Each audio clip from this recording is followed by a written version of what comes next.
안녕하세요. 더플러스TV의 이태훈입니다. 2022년 8월 31일자로 평택시에서 안중역세권 도시개발사업 기본구상안을 발표하였습니다. 평택시에서 안중역세권 개발에 대해서 가이드라인을 제시를 한 거라고 보시면 되고요.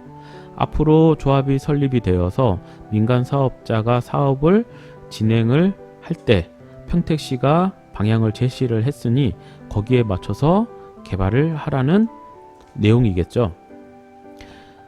기본 구상의 주요 내용을 보시면 지난 7월에 수소 특화 단지 내 수소 생산 시설이 준공이 되었다고 합니다. 자체 생산이 가능함에 따라 이를 특화한 수소 기반 탄소 중립 도시 안중 역세권을 만들겠다라고 하는 개발 컨셉이 잡힌 거고요. 안중역을 중심으로 컴팩트 시티를 개념을 도입을 해서 30분대 서울 출퇴근 가능한 도시를 만들겠다. 그리고 5분 내 공원 및 생활 SOC 접근이 가능한 도시를 만들겠다. 세 번째, 랜드마크가 있는 명품 도시를 만들겠다. 그리고 탄소 중립 수소 도시를 만들겠다. 라고 하는 네 가지 특화 전략을 수립을 해서 발표를 했습니다. 사업의 개요를 먼저 보시면 위치는 송담리 산 7-1번지 1원이라고 되어 있고요. 면적은 157만 평 정도 잡혀져 있습니다. 그리고 계획 인구는 약 10만 6천여 명으로 지금 계획이 잡혀져 있고요. 목표 연도는 2022년부터 2035년도까지 한 14년에 걸쳐서 지금 2단계로 나눠서 지금 계획을 발표를 했고요. 그런데 2035년이라고 하는 게 평택에서는 참 가장 많이 쓰이는 표현이거든요. 왜냐하면 그 도시 기본 계획이 2035년도까지 잡혀 있기 때문에 거기에 맞추지 않았나 라고 생각이 먼저 들고 1단계 2027년도까지 제가 생각할 때는 저때가 이제 토목공사 완료 시점이지 않을까 라고 생각이 들고요. 2단계인 2028년부터 2035년도는 이제 본격적으로 눈에 보이는 건축물이 들어설 시점이 아닐까라고 예상해 봅니다. 그리고 개발의 컨셉은 앞에서 말씀드렸듯이 평택항 주변에 가면 안정리라고 하는 지역이 있어요. 거기에 수소 특화 단지를 만들었는데 거기서 자체 생산을 하기 때문에 그걸 기반으로 도시를 만들겠다 라고 하는 개발 컨셉이 잡혔고요. 네 가지 특화 계획은 여기 네 개보다는 뒤에 가시면 좀 더 자세하게 이제 한 장씩 해서 지금 자료가 나온 게 있기 때문에 그걸 보고 설명을 드리겠습니다. 그리고 먼저 이제 구상도를 먼저 보실 건데요. 그러니까 서평택의 중심이라고 자꾸 말씀을 하더라고요. 그 내용을 보면 안중역을 중심으로 해서 이제 서평택이 구심점을 가지고 도시를 형성해 나가지 않을까라고 조심스럽게 추측을 해봅니다. 그래서 안중역을 중심으로 해서 예전에는 역사 앞, 역사 뒤 그런 얘기들 표현을 많이 쓰셨는데 지금 이제 가이드라인을 보면 안중역을 중심으로 해서 동측이라고 하고요. 그리고 안중역을 중심으로 해서 역사 앞쪽은 서측이라고 이렇게 표현을 하더라고요. 예. 그래서 이제 앞으로는 이제 역사를 주변으로 해서 동측과 서측으로 제가 표현을 할 거고요. 그리고 먼저 이제 서측을 먼저 보시면 이제 기존에 있는 세 개의 지구가 이렇게 형성이 되어 있어요. 그 중에 두 개는 지금 이제 사람이 살고 있고 화양지구는 지금 현재 한참 개발 중인 지구거든요. 그래서 그 세 개의 생활권을 연계를 해서 이제 서측은 같이 개발이 될 가능성이 높습니다. 그리고 현화지구는 좀 설명을 드리면 현화지구는 평택항이 개항했을 때 첫 번째로 만들어진 도심지구요. 그런 다음에 현화지구가 이제 포화 상태에 이르다 보니까 송담지구가 만들어졌고 그리고 마지막으로 화양지구가 지금 조성 중인 거고요. 그 세 개의 지구가 합쳐지면 한 130만 평 정도 아마 될 겁니다. 현화지구가 24만 평, 송담지구가 20만 평, 화양지구가 84만 평, 그 정도니까 한 130만 평 정도 약 될 거고요. 그리고 서측이 한 80만 평 정도 돼요, 저기가. 그래서 그 세 개와 서측 지구를 같이 합치면 한 200만 평이 넘어가죠. 상당히 큰 도시가 만들어지다 보니까 안중역을 중심으로 해서 그 동서축으로 대규모의 중앙공원을 지금 계획 중이라고 되어 있고, 추후에 조금 다시 설명을 드리겠습니다. 그리고 동측을 보시면 제가 조금 눈여겨보는 지역이 하나가 있는데, 그 남측 쪽이죠. 남쪽으로 보시면 보라색으로 표시된 도시지원 시설 용지라고 되어 있어요. 그게 참 눈에 확 띄는데, 이게 면적이 157만 평이나 되다 보니까 일단 법에 보면 100만 평이 넘어가면 자족의 기능을 넣어서 개발을 하라고 되어 있는 부분들이 있거든요. 그래서 저게 도시지원시설용지가 아마 배분이 저렇게 잡힌 것 같은데요. 지금은 저렇게 그림만 봐가지고는 딱 몇만 평이다건 할 수는 없지만 상당히 큰 면적인 건 확실합니다. 네. 그런데 저렇게 뭐 다른 역세권에 있는 지역하고 좀 비교를 하자고 하면 대표적으로 광명 역세권하고 그 다음에 천안 아산역이 대표적일 수 있는데, 저런 도시지원시설 용지를 보면 대부분 지식산업센터라든지 컨벤션 센터가 들어와서 랜드마크를 형성하는 경우들이 한 번씩 있더라고요.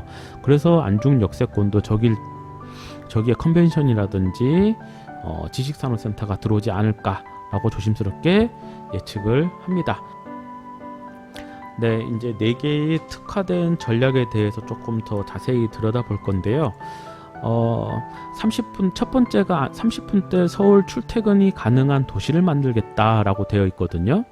그러면 30분대 출퇴근이 가능하려고 하면 이게 철도가 가장 먼저 생각이 드는데, 서해선 복선 전철은 다들 아시다시피 홍성에서부터 화성에 있는 송산역까지 기본 90km짜리 사업이다 보니까 이게 서울로 갈 수 있어? 라고 생각 드실 수 있겠지만, 그 위로 서해선하고 연결이 되고요. 그리고 서해선에서 시흥시청에서 신안산선이 연결이 되면 여의도까지 들어갈 수 있는 방안이 만들어지고, 그리고 저기 송산역에 가면 지금 신세계에서 국제 테마파크라고 하는 대규모 놀이시설이, 놀이공원 뭐 그런 것들이 들어오기 때문에 안중에서 가면 한 30분 남짓도 안 걸리다 보니까 앞으로 좀 기대가 또 되는 사업 중에 하나고요.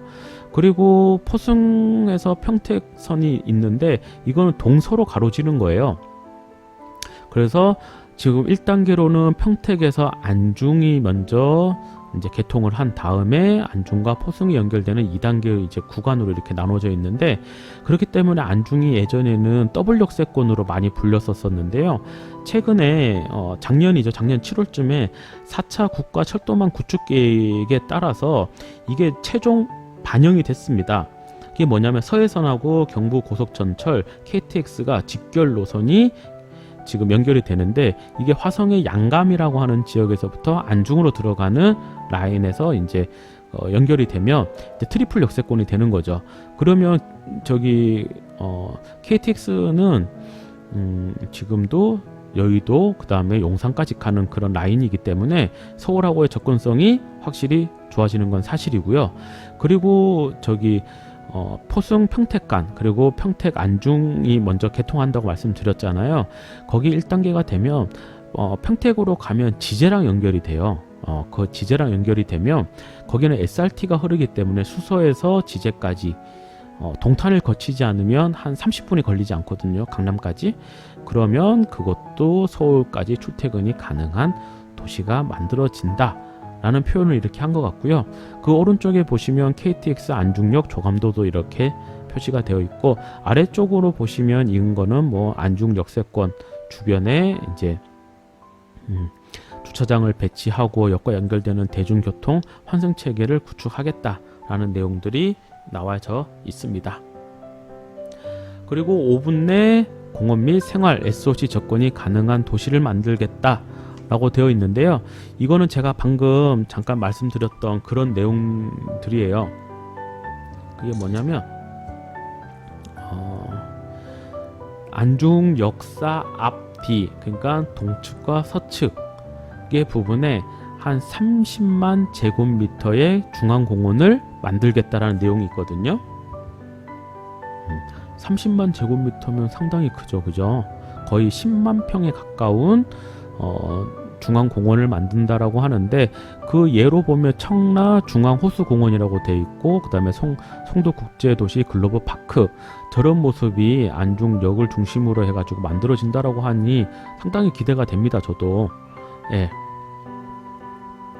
그리고 생활 SOC 부합화와 집접화로 이용권이 강화, 이런 것들이 뭐 동탄 중앙초등학교, 그 다음에 왕숙 신도시, 이런 것들이 지금 뭐 배치를 해서 도시를 뭐 이쁘게 만들겠다는 내용들이 이렇게 표현이 된 것 같고요. 그리고 세 번째로는 랜드마크가 있는 명품 도시를 만들겠다 라고 되어 있는데, 컴팩트 시티 조성을 통한 랜드마크 건축물을 조성하겠다. 그리고 예를 들어보면 북부 간선로 상부 컴팩트 시티, 이거 신내동을 얘기를 하는 것 같고요. 그 다음에 강일지구에 가면 강일 버스 차고지 상부 컴팩트 시티, 이렇게 표현이 되어 있는데, 지금 현재로 저희가 알고 있는 랜드마크가 두 개가 있어요. 저는 하나는 그 현아지구에 지금 현재 시외버스 터미널, 뭐 안중 버스 터미널이라고 불리는 게 한 5,000평 정도 되는 것에 2,500평에 49층짜리 주상 복합이 들어오는 거랑, 그리고 하나는 최근에 분양 중이거든요. 거기가 40층짜리 지산센터가 들어와요. 어디에 들어오냐면 평택항 주변으로 해가지고 포승지구, 그러니까 지금 거기 옆에 보면 우리나라의 그 코스트코 물류 창고가 거기에 있어요. 크게 거기 옆에 40층짜리 지식산업센터가 들어오는데, 그 높이가 63빌딩 높이라고 하니까 그런 것만 보신다라고 하면 상당히 큰 규모죠, 그죠? 63빌딩 높이라고 하면은 전국에서 한 20번째 안에 들지 않을까 라고 생각이 드는데, 그런 것들이 랜드마크가 되지 않을까라고 저는 생각이 들고, 뭐 지금 뭐 아래쪽에 보면 도로, 공원, 광장 등 입체화로 상징성 이미지 창출 뭐 이런 것들이 있는데, 이런 것들은 이제 도로를 기반으로 해가지고 저런 걸 만들겠다, 그리고 확장하겠다라는 게 지금도 있어요. 그리고 평택호 주변으로 해가지고도 자전거 도로라든지 그런 것들이 지금도 잘 만들어져 있기 때문에 그걸 연결을 해가지고 아마 만들어지는 도로들이 조금 있는 것 같더라고요. 그런 것들이 안중역을 중심으로 해가지고 연결을 한다라고 저기 보시면 될 것 같고요. 마지막으로 탄소 중립 수소 도시는 아까 전에 제가 제일 처음에 말씀드렸을 거예요. 이게 컨셉이라고 말씀드렸잖아요, 그죠? 그 수소 특화 단지 내 수소 생산 시설이 준공이 되어 가지고 자체 생산을 가능하다 보니까 그 두 번째 오른쪽에 이제 보시면 안중 역세권 수소 에너지 보급 경로라고 이렇게 되어 있는 게 보이시잖아요. 그 첫 번째 뭐가 이렇게 그림처럼 보이는 보라색으로 이렇게 보이는 부분들이 저기가 포승 BIX라고 해가 산업단지가 들어올 건데, 일부는 물류가 들어오고 일부는 공장이 지어줄 수 있는 그런 것들이 들어오고요. 그리고 그 아래쪽으로 보시면 약간 파랑색 개념으로 되어 있는데 그게 현덕지구예요. 거기도 한 80만 평 정도로 해가지고, 예전에는 중국 관광객들을 만들어서 차이나타운을 만들겠다라고 했던 지역인데, 지금은 좀 분위기가 그렇지 않은 것 같아가지고 지금 어떻게 진행이 될지 앞으로 저에게 관련된 내용들이 나오면 또 한번 올려드리겠고요. 거기를 통해서 안중역으로 이제 연료를 보급하겠다라고 하는 그림이 이렇게 나와져 있고, 그 밑으로는 뭐 평택도 뭐 농촌하고 같이 도시가 이제 복합이 되어 있다 보니까 스마트팜 그리고 농업 테마파크 등 뭐 저런 거를 도시 농업 기능을 이제 넣어서 이제 그 수소 에너지를 활용을 해서 뭐 개발하겠다. 그리고 그게 하나가 잡혀 있는 게 제가 뒤에 보시면 한번 더 보여드릴 거고요. 이게 지금 7월 달에 수소 생산기지 공사 완료로 이제 준공식이 난 거예요. 그래서 여기에 뭐 경기도지사, 시장, 산자부, 차관 등이 와서 이제 준공식이 열려서 이제 우리나라에서는 두 번째, 그리고 수도권에서는 첫 번째로 수소 생산 시설이 만들어졌다라고 하는 준공식을 제가 찾아서 기사를 보여드리는 거고, 마지막으로 이게 보여드리는 게 제가 말씀드렸던 수소 특화 단지가 어디에 있는지, 그리고 수소 도시를 만들겠다라고 하는 것에 대해서 평택시가 이제 작년 7월 달에 나온 거예요. 이런 거를 기반으로 해서 평택시가 탄소 중립 그리고 수소 도시가 만들어질 선도 도시로 발돋움할 수 있는 내용이지 않을까라고 생각이 들고요. 안중역세권 도시개발 사업 기본 구상을 보셨는데요. 기대가 되시는 분들이 저는 많을 거라고 생각이 듭니다. 아직까지 갈 길이 먼 것도 사실이지만요. 이런 내용들이 발표가 되고 현실이 되려고 하면 안중 역세권 도시개발 구역 안에 있는 지주분들의 동의와 지지가 아주 중요합니다. 157만 평이라고 하는 면적은요. 진짜 여의도 면적의 2배 정도 되는 큰 면적이에요. 그것을 민간에서 제안을 해서 지금 만들어지고 있는 모습이기 때문에 토지주분들이 동의와 지지가 아주 중요합니다. 그래서 지난주에 저희가 동측 그러니까 송담리, 황산리, 덕목리, 대반리, 삼정리 지주분들을 만나기 위해서 송담 지구에 들어가는 입구 쪽에 추진위원회 사무실을 지금 오픈을 했거든요. 네, 즐거운 명절 추석 잘 보내시고요. 오늘은 여기서 마치겠습니다. 네, 감사합니다.